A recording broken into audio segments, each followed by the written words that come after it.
Good morning बच्चों, कैसे हो आप लोग। आज हम 7th क्लास में साइंस का 5th वीडियो जो है वो डिस्कस करेंगे।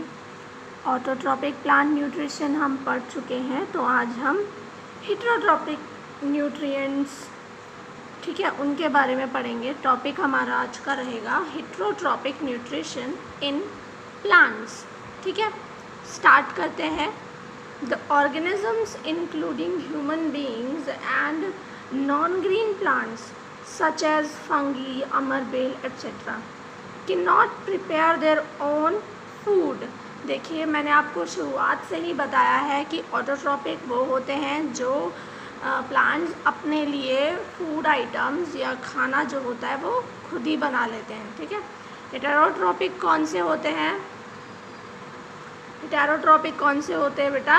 वो जो अपना जो फूड है, ठीक है, वो खुद से नहीं बना सकते, खुद से प्रिपेयर नहीं कर सकते। सच एज एग्जाम्पल्स के तौर पर आप फंगी एंड अमरबेल को याद रख सकते हैं। ठीक है, दे डिपेंड डायरेक्टली और indirectly on the other plants और their products for their nutrition.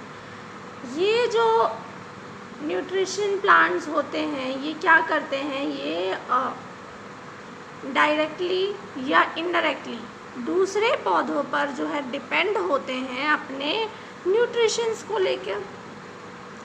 This mode of nutrition is called heterotrophic nutrition या हेटेरोट्रॉपिक न्यूट्रिशन, और इसी न्यूट्रिशन को हम हेटेरोट्रॉपिक न्यूट्रिशन कहते हैं। देखिए, animals and non green plants are called heterotrophs. ठीक है, तो जो लोग ऐसे होते हैं उन्हें हेटेरोट्रॉप्स कहला देते हैं। और ख़ास तौर पे एनिमल, जो कि सारे एनिमल्स लगभग ऐसे हैं जो खुद का खाना खुद नहीं तैयार करते हैं, या फिर नॉन ग्रीन प्लांट जिनके अंदर क्लोरोफिल नहीं है तो वो खाना नहीं बना सकते हैं अपना वो।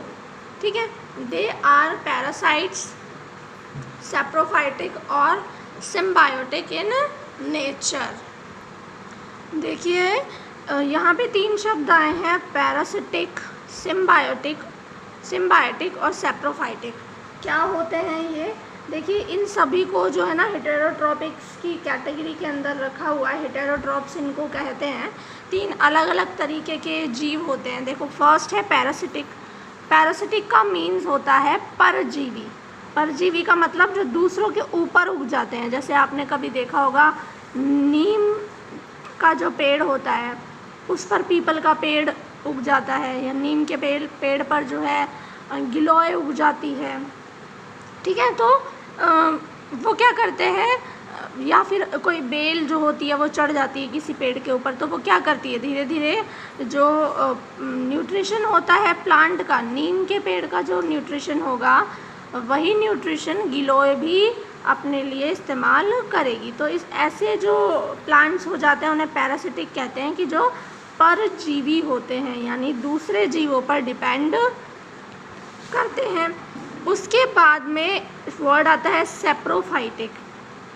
ठीक है, सैप्रोफाइटिक एनिमल्स कैसे होते हैं? देखिए, सैप्रोफाइटिक का मतलब होता है मृत जीवी। ठीक है, मृत जीवी यानी कि जो मरे हुए ऑर्गेनिजम्स से अपना खाना, न्यूट्रिशन प्राप्त करते हैं, मरे हुए ऑर्गेनिजम्स से। ठीक है, इन्हें हम आगे अभी डीपली पढ़ेंगे सबको। पैरासाइट्स को भी पढ़ेंगे, सैप्रोफाइट्स को भी पढ़ेंगे और सिम्बायोटिक्स को भी पढ़ेंगे। सिम्बायोटिक क्या होते हैं? सहजीवी, मतलब जो साथ साथ, यानी कि पार्टनरशिप के अंदर जो है ना, नेचर के अंदर रहते हैं। ठीक है, तो आप इस तरह से इन्हें कह सकते हैं एक चार्ट के थ्रू कि हेटेरोट्रॉपिक्स जो होते हैं 3 पार्टीशन उनके होते हैं, पैरासिटिक, सैप्रोफाइटिक और सिम्बायोटिक। एग्जाम्पल्स भी आपको यहाँ पे दे रखा है। इसकटे, मिसलेटो, और सैप्रोफाइटिक में आपको बैक्टीरिया, फंगी, राइजोपस, एंड जो सिम्बायोटिक है उसमें लिचेंस। ठीक है, या लाइकेंस भी इन्हें बोलते हैं।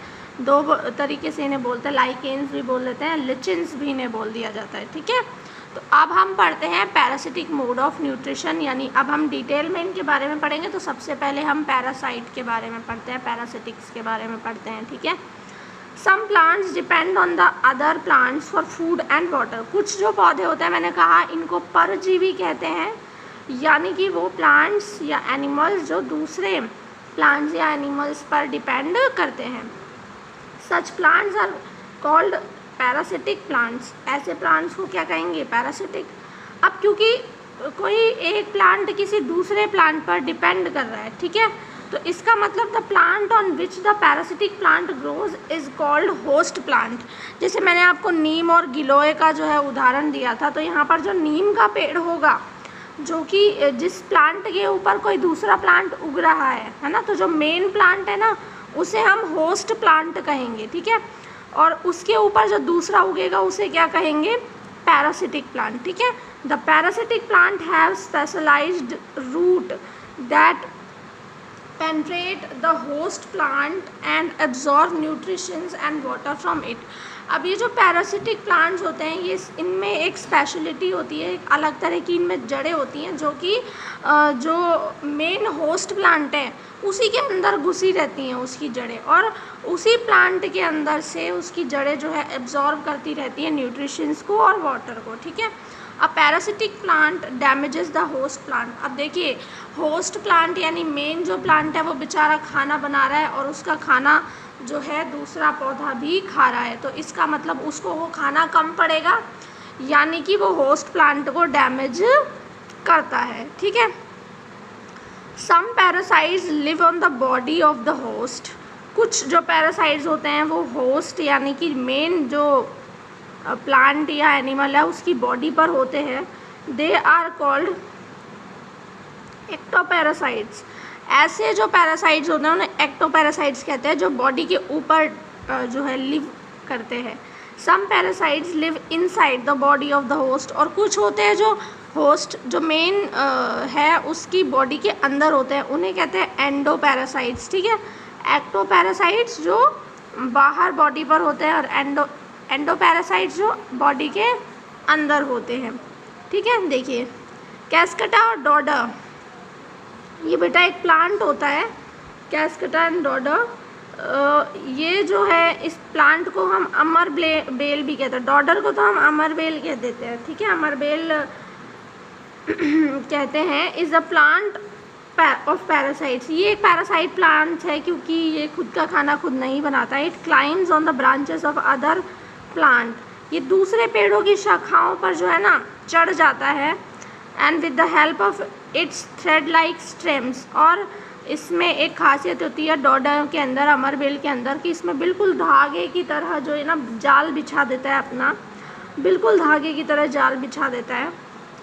तो ये हेल्प क्या करते हैं? It then develops parasitic roots called haustoria, ठीक है। और इतना जाल बिछा देता है, हर जगह से अपनी जड़ें निकाल देता है और अपनी जड़ें जो है उस दूसरे पेड़ के अंदर लगा देता है। बहुत सारी जड़ें जो है वो शूट आउट कर देता है, which go into the host to obtain valuable nutrients. और ये जड़ें क्या करती है? होस्ट प्लांट के अंदर जाती हैं और सारे न्यूट्रिएंट्स कंज्यूम कर लेती हैं। It is a total parasitic plant. ये एक बिल्कुल टोटल पैरासिटिक प्लांट है, because it has no chlorophyll at all, क्योंकि इसके अंदर ज़रा सा भी क्लोरोफिल नहीं है टू मेक फूड, ठीक है, खाना बनाने के लिए बिल्कुल नहीं है इसके अंदर। It completely depends on the host plant. ये पूरा का पूरा डिपेंड करता है होस्ट प्लांट के ऊपर ही।